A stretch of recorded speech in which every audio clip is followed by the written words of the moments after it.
Welcome to আর রান্নাঘর। বন্ধুরা, আজকের রেসিপি একদম মিষ্টি মুখ গাজরের হালুয়া। শীত প্রায় শেষ, অনেক গাজরও বাজারে পাওয়া যাচ্ছে, খুব অল্প দামেই গাজর পাওয়া যাচ্ছে। আর আমার ফ্রিজে অনেক গাজর রাখা ছিল, তাই ভাবলাম যে শীতের শেষে আরেকবার গাজরের হালুয়া খাওয়া যাক। আর আমি খুব ইজি প্রসেসে গাজরের হালুয়া করে থাকি। চলুন তাহলে দেখা যাক যে গাজরের হালুয়া করতে হলে প্রথমে কি করতে হবে। দেখুন, দেখেই বুঝতে পারছেন, ফ্রিজ থেকে ছোট বড় যত গাজর ছিল সব নিয়ে নিয়েছি। প্রথমে গোটা গাজরই আমি ধুয়ে নিয়েছি, কারণ ওই খোসা ছাড়ানোর সময় যদি নোংরা লেগে যায়, এই এক ছুতনো আমার। তো গোটা গাজর একবার ধুয়ে নেওয়ার পর খোসাগুলো ছাড়িয়ে নিতে হবে। তবে গাজরের হালুয়ার জন্য যে লম্বা লম্বা গাজরগুলো পাওয়া যায় সেগুলো খুব ভালো হয়, কিন্তু সব সময় তো আর সেগুলো থাকে না। আর এই গাজরগুলো নষ্ট হয়ে যাবে বলে আমি কিন্তু এই গাজর দিয়েই গাজরের হালুয়া করে ফেললাম। খোসাগুলো খুব ভালো করে ছাড়িয়ে নিতে হবে। একটা একটা করে আমি সমস্ত গাজরের খোসা ছাড়িয়ে নিচ্ছি।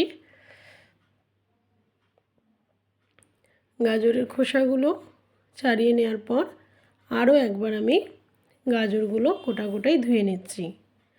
গাজর ধোয়ার পর এবার গ্রেট করতে হবে। এই কাজটা একটু কষ্টকর, বাদবাকি কিন্তু খাওয়ার সময় আর এই কষ্টটা আর মনে থাকে না। এবার গাজরগুলো যত পারবেন কুচো কুচো করে গ্রেট করবেন। যত কুচো করে গ্রেট করা যাবে আমার মনে হয় গাজর তাড়াতাড়ি নরম হয়ে যায়। খুব সুন্দর কালার হয়, আমার খুব দেখতেও ভালো লাগে এই গাজর। দেখুন, গাজর গ্রেট করা প্রায় হয়ে গেছে।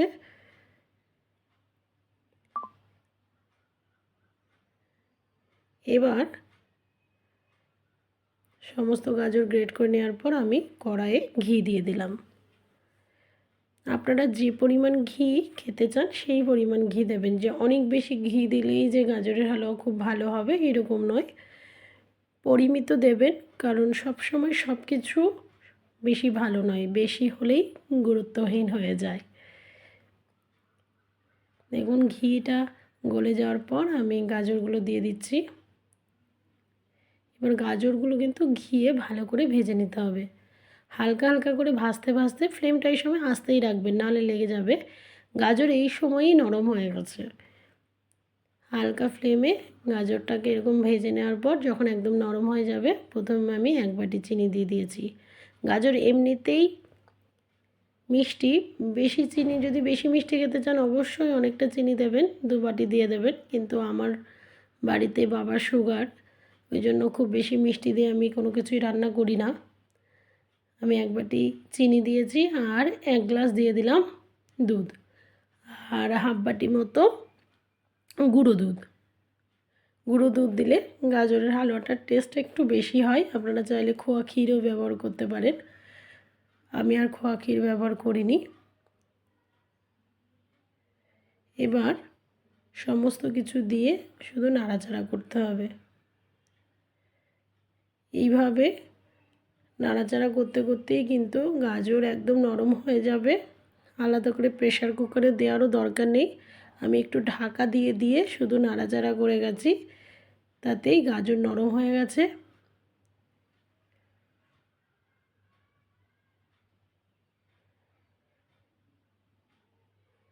আপনারা যত ভালো করে গাজরটা এরকম শুকিয়ে নেবেন, খেতে কিন্তু তত বেশি টেস্ট হবে।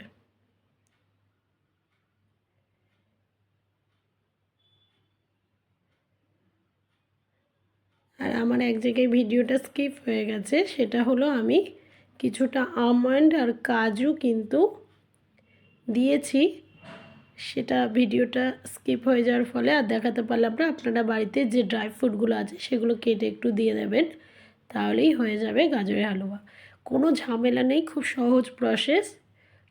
পুরোটা টোটালটা যদি বলতে হয়, প্রথমে গাজর গ্রেট করে নিয়ে ঘিয়ে ভেজে উপর থেকে চিনি, দুধ আর একটু আমুল গুঁড়োর দুধ আর ড্রাই ফ্রুট এই দিয়ে নাড়াচাড়া করলেই আপনার গাজরের হালুয়া একদম রেডি। আপনারাও বাড়িতে করে দেখতে পারেন, অল্প গাজরেও হবে। থ্যাংক ইউ, ভালো থাকবেন, সুস্থ থাকবেন, আর অবশ্যই